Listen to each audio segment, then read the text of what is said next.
Welcome into the Sharp Sports YouTube podcast. My name is Andrew Sharp. We'll be talking everything Denver sports and beyond.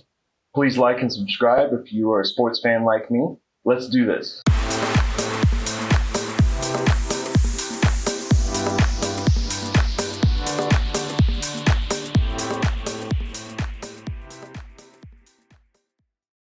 Welcome into the Sharp Sports YouTube podcast. My name is Andrew Sharpwell. Here we are. The eve of the NFL season is upon us. I am very excited to do this pod. I have not done a pod quite like this ever on this channel, but I'm looking forward to it. I'm going to pick every game, every winner, divisional winners, final standings, even a playoff bracket, conference title games, and a Super Bowl winner for your 2025 NFL season. I went through this and meticulously went through this a couple different times.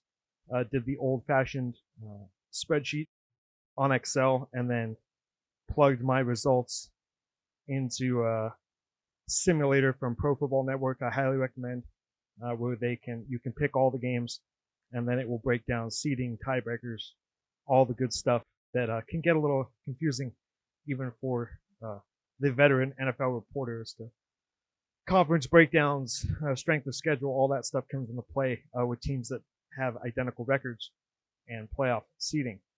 I'm going to do the NFC side, and then I'm going to do the AFC side, finishing up with the AFC West, the division I'm very familiar with. We'll be talking about extensively this season as the Denver Broncos play in it. But for right now, we're going to kick things off with the NFC standings predictions right now.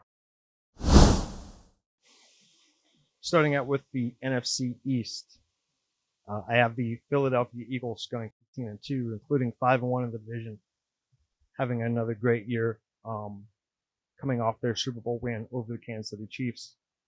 Philly should be in a very, very good position to repeat as champions, even if they may or may not get there.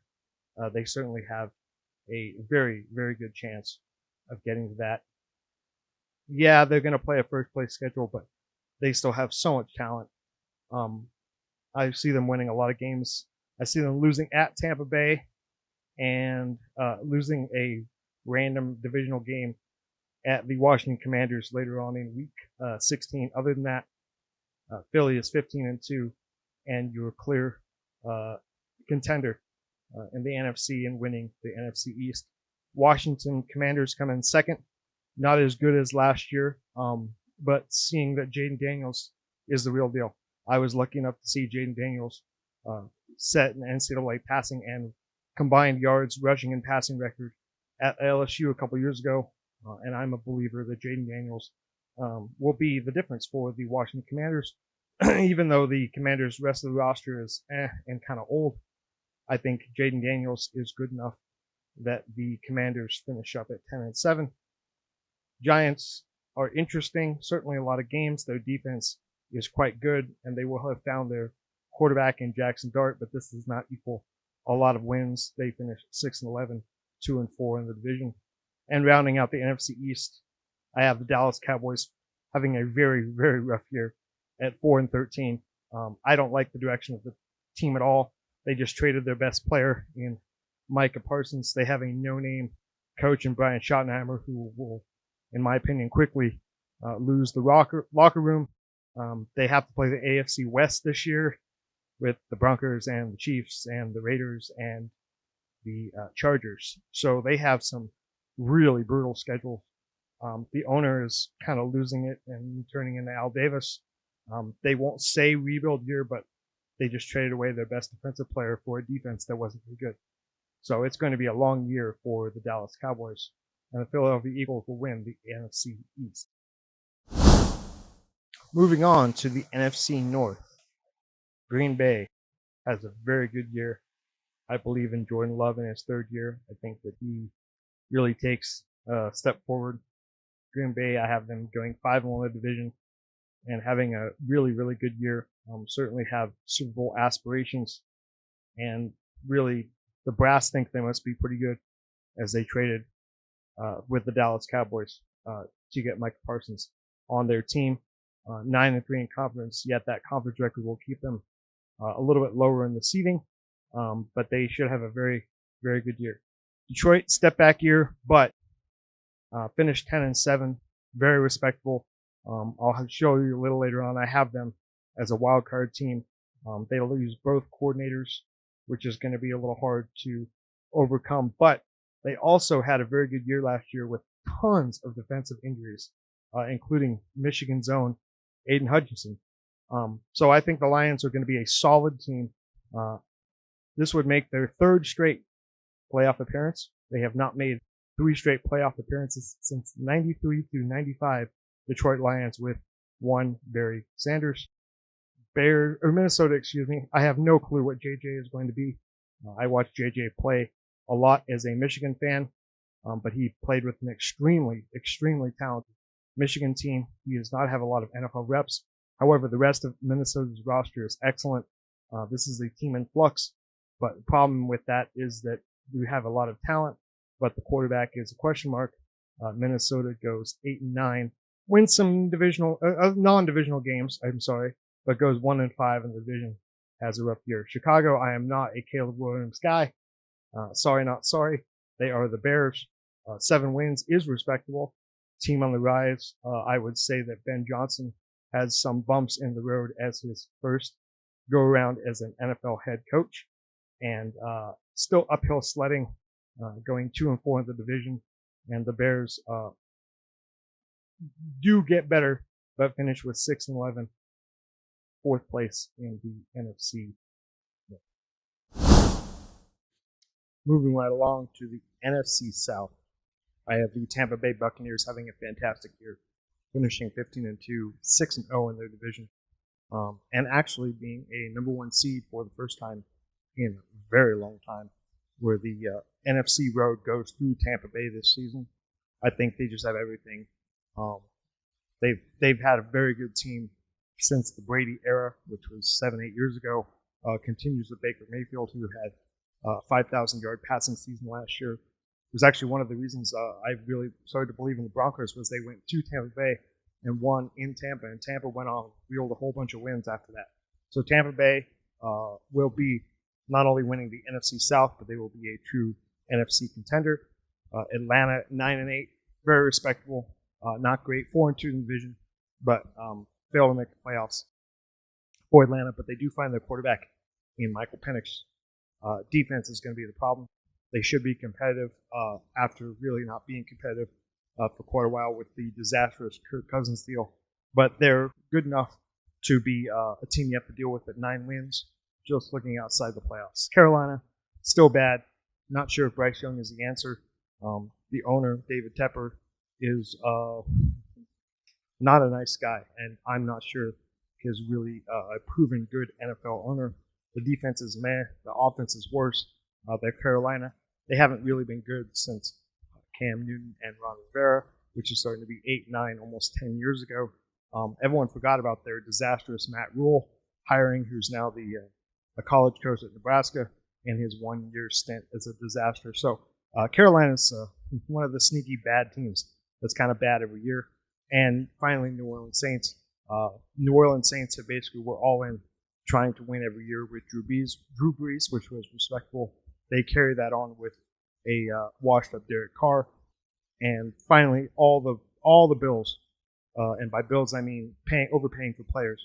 I'd have to double check on this, but I believe the New Orleans Saints have the 5th or 6th highest payroll in the league this year, and yet they will be a very, very bad team. I actually think they will possibly be drafting number 1 overall. I have them going 2-15, not winning a single divisional game, not winning a single conference game, which I know is hard to believe and hard to do, but I don't like anything. I don't like Spencer Rattler. I don't like any other players other than Alvin Kamara, and the Saints are going to have a very bad year. They've been sneaky bad after starting 2-1 and blowing out the Dallas Cowboys. They finished 5-12, so they won 3 games all of last year after starting 2-1. And one of the Saints will be in last place in the NFC South, with the Bucs winning the NFC South. NFC West. This is one of the harder ones for me to pick. Now, a lot of my prediction for this pertains on a couple of things. One is that even though I'm not necessarily a fan of Sam Darnold, I think that he is an upgrade over Geno Smith for the Seattle Seahawks. My second assessment is that the Rams have quarterback health problems all year. I don't like the fact Matt Stafford is old with back problems. I don't really trust that he's going to play the whole year, and I am not a Jimmy Garoppolo fan, despite reports out of camp that he's played very well in Sean McVay's system. Sean McVay is certainly an experienced and successful head coach, but I think the Rams have to steal from Bill Simmons the year from health. Between the quarterback play, they remained relatively injury-free at various points last year. I think injuries, bad quarterback play, are going to really derail the Rams, who are a lot of people's pick to actually do well in this division. But this time, all the Russell picks that Seattle had to use players pays off. Defense is really good. I think Sam Darnold is an upgrade over Geno Smith, and Seattle manages to go 6-0 in the division. Actually, so I have them at 5-1 in the division, losing kind of a random game to the LA Rams. Arizona. Now, I'm not the biggest Kyler Murray fan at all. However, I think that this is kind of a put up or shut up, we blow it all up year for the Arizona Cardinals. And I think a bit of the Kyler Murray magic comes back, and I have Seattle as one of these surprises in the NFC, because usually there's a couple playoff teams from the year before that make it, and I have Arizona as kind of my sleeper surprise team. San Francisco, they're fine. They're good enough. They just don't have the talent anymore. They actually finished with an identical win-loss record against the whole schedule, but they finished 2-4 in the division, 6-6 in the conference. So Arizona will get the tiebreaker for the playoff spot, and I'll get to that a little bit later. And I just mentioned the LA Rams. Again, just too many questions at old quarterbacks and injuries and some bad luck. And I don't think Sean McVay is a bad coach. I think it's just one of those years where they kind of had a lot of things bounce their way last year, late in the season. And I think that kind of turns around for them in 2026. So, first place, Seattle. Last place, Rams. Looking at the NFC conference as a whole, as you can see here on the graphic, I have Tampa Bay. It's the 1 seed at 15-2. Two teams actually finishing 15-2 with Philly, just barely being behind them with a slightly lesser, basically come down to conference record. Green Bay the 3, Seattle the 4, as those are your division winners. Wild card spots go to the Detroit Lions at 11, very respectable 11-6. Arizona is my surprise team at 10-7, and the Washington Commanders don't have the season they had last year, but certainly I believe in Jaden Daniels, and I have them in with some tiebreakers, but they get there slightly over the San Francisco 49ers, who also finished 10-7. So a lot of 10-7 finishes at the end. As you scroll down here, Rams have a rough year, as I've said before. Bears are not quite there yet. Carolina is always bad. Dallas is definitely not anywhere near where they've been the last couple years. And New Orleans completely bottoms out and probably is selecting number 1 in the 2026 NFL draft. So that was fun. Now let's go to some AFC predictions coming up right now. Starting out with my AFC predictions from the East to West. Starting out with the AFC East, I have Buffalo Bills going 15-2 this year, including 6-0 in division, 11-1 in conference play, and having a fantastic year. I think this is the year, even though Josh Allen won the MVP last year, this is the year that Buffalo really gets it done. 15-2, home field advantage. I'll talk about that a little bit later in my full bracket breakdown of the playoffs, but end up with the number 1 seed. Clearly, just in a whole nother level for Josh Allen, which I know is hard to believe, but I really think he actually has yet another level that he can be at. They have a running game finally this year a little bit, and the defense will be better than last season. But Buffalo, very good season. New England, also, as you'll see a little later, I have in the playoffs at 10-7. Drake May doing very well. The two teams at the bottom, Miami. This is not going to go well. I think the Mike McDaniels experiment has run its course. Yes, they have talent on the offensive side, but I don't like the coaching staff at all. And finally, the Jets are the Jets. Yes, they have some excellent defensive players, but the idea of Justin Fields being your quarterback for the year with the first-time defensive-minded head coach, Aaron Glenn. No good. So the Jets have a very, very rough year at 3-14, and my prediction is they'll be picking somewhere in the top 5 of the 2026 NFL draft. One of the hardest divisions pretty much every year in football is the AFC North, and the Baltimore Ravens and Lamar Jackson, are definitely still the cream of the crop in this division.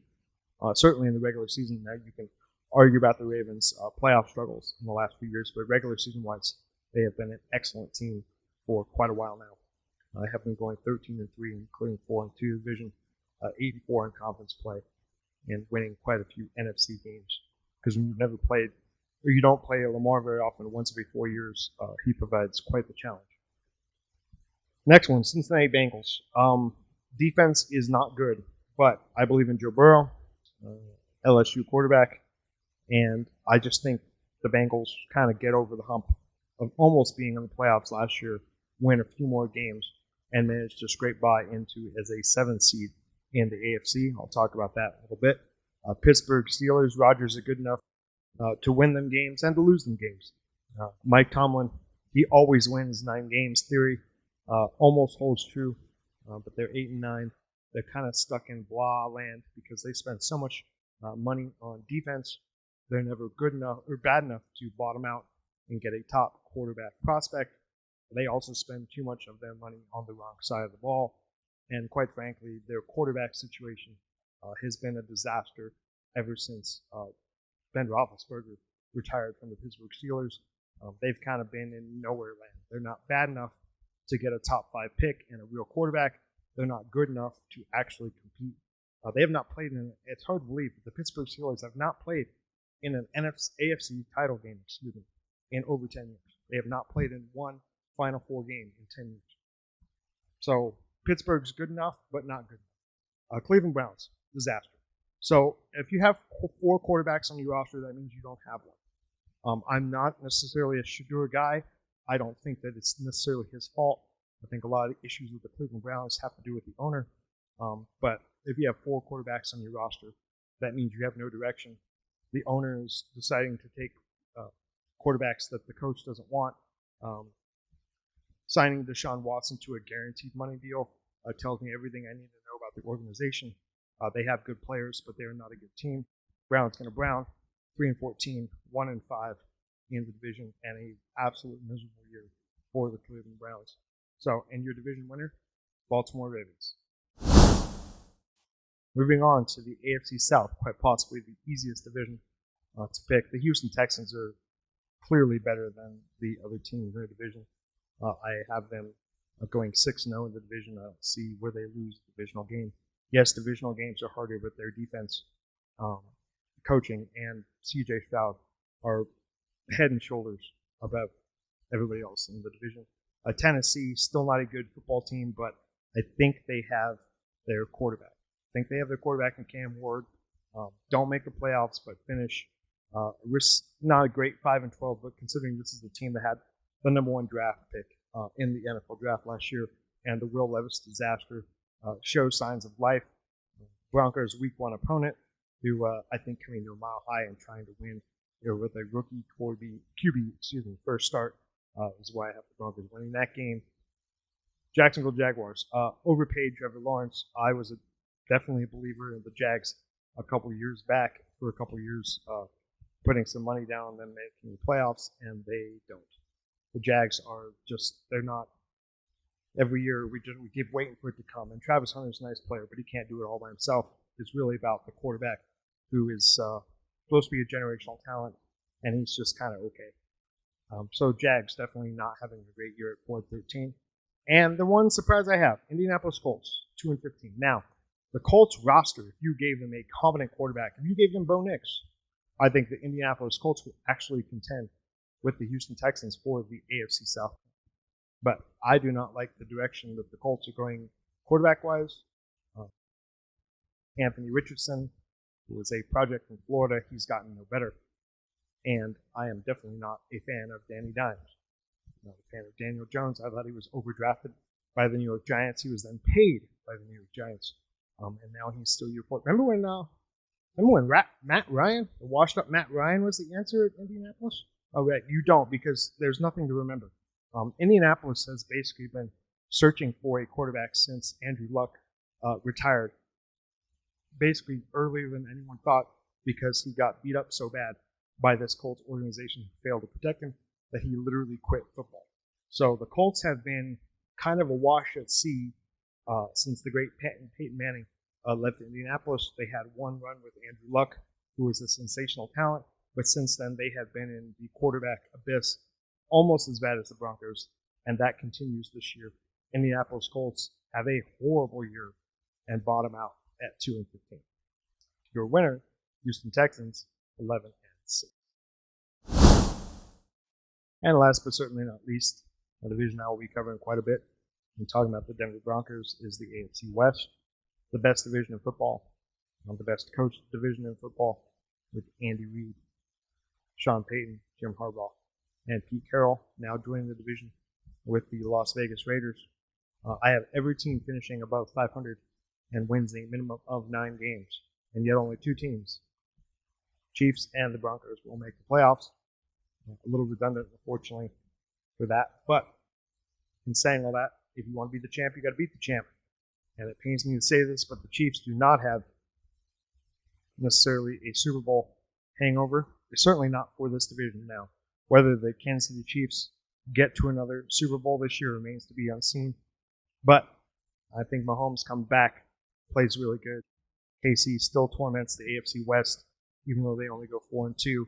One more year in the final standings, gets the number 2 seed, losing to the Raiders and Chargers, and unfortunately sweeps the Denver Broncos. Rasheed Rice suspension hurts. Kelsey is old, but the defense is amazing. The coach-quarterback combo is historic, and they find a way to only win 13 games, so 2 less than they did last year. And I have the Denver Broncos at 11-6. Unfortunately, only going 3-3 in the division, but I think they make a lot of hay in the NFC matchups and some of the AFC divisional cross-rival games that they have. Remember, the Broncos are still playing a third-place schedule from last year, which they were the 7th seed, so they get a little bit of leeway on that, but still have the potential. Only going to win 1 more game than they did last year. However, I still think that's a very successful season, and of course, I'm going to detail that later on this week. Las Vegas Raiders. New coach, new quarterback. I'm still not a believer in the defense. I think they have a lot of holes to patch that Max Crosby cannot fill, but they're definitely an improved football team, and just outside looking in at the playoffs at 9-8. And Chargers coming up at the rear. I just think the losing Rashawn Slater, their best offensive lineman, really hurts. Defense will take a step back, will not be a top 3 unit as it was last year. Much harder schedule, harder against the AFC West, no home field, and really just it's more of a scheduling thing for the Los Angeles Chargers. Absolutely zero issue with going 9-8. It's still a respectable year, but unfortunately, and every team in this division is going to go over 500, but 2 are going to be left out of the playoffs. Hard games to project. So that sums up the AFC West season prediction. So in saying all of this, the final standings I have for the AFC, I have the Buffalo Bills, the 1 seed, as you can see there, 15-2. Kansas City 2, Baltimore, Houston. Your wild cards are Denver, New England, new playoff team, as well as the Cincinnati Bengals, also a new playoff team who missed last year. Down at the bottom, some of the usual suspects. I really don't think the Miami Dolphins are going to be very good. I think the Jets are the Jets, and the Browns have no quarterback. The surprise one, of course, I think from a lot of people is Indianapolis. I just don't like anything they're doing with quarterback. I don't like Daniel Dimes, and I definitely just think without a quarterback, yes, they have good players at other positions, but I really think they're going to struggle to put points on the board and have a pretty rough year in the AFC. And looking at the total as a whole for the NFL 2025-26 season, I went ahead and did a playoff projection bracket, which you can see here. Tampa Bay and Buffalo are your 1 seeds. Detroit manages a way to go to Seattle upset. We'll do the NFC side. Green Bay takes care of business at home against Arizona. And Philly plays a divisional game against a well-known foe in the Washington Commanders, comes out on top. Philly then would host Green Bay in Philly, and they win that game. Tampa has a rematch with Detroit. This time they get the better of the Lions being in Tampa Bay as opposed to going to Detroit. And I have a surprise. The NFC Tampa Bay Buccaneers will come out of the NFC. Remember, this is a Tampa team that still has the basic core and structure of the Tom Brady team that won it 5 years ago. Still have some of the same guys, great infrastructure, and I think Baker Mayfield has a career year. So, slightly unconventional. On the AFC side, Buffalo, your number 1 seed. But in the divisional round, or the wild card round, I should say, the Denver Broncos, their 5 seed, go to Houston and upset the Houston Texans in Houston to finally get off Schneid and win a playoff game. New England is a surprise. The Lamar drama / saga / playoff disappointments continue for the Ravens as they are upset at home by the New England Patriots and Drake May. Kansas City takes care of business against the Bengals, who definitely at that point have very little defense, have managed to sneak into the playoffs, but Kansas City knows what to do there. They then stay at home, take care of New England. And unfortunately for the Chiefs, they have to go to Buffalo. And this is where Buffalo finally avenges the 13-second loss game. The other AFC title games they've kind of let go from their fingers. And I do think this is finally the year, the Buffalo Bills kind of put all the pieces together. Josh Allen will not win the MVP this year, but his team will manage to get to the Super Bowl. And I have the Buffalo Bills finally, in the first time in their history, eliminating all the demons of years past in Buffalo and winning a Super Bowl down in New Orleans against the Tampa Bay Buccaneers, which I think would be an excellent game. So, it's been a long pod. Thank you all for tuning in. Once again, my name is Andrew Sharp, Sharp's YouTube podcast, and this is my NFL prediction podcast. Feel free to react. It's fun to talk to some of the people who comment, and I certainly look forward to making more videos for you. I will be back doing a Bronco season prediction video later this week. And until next time, thanks for tuning in.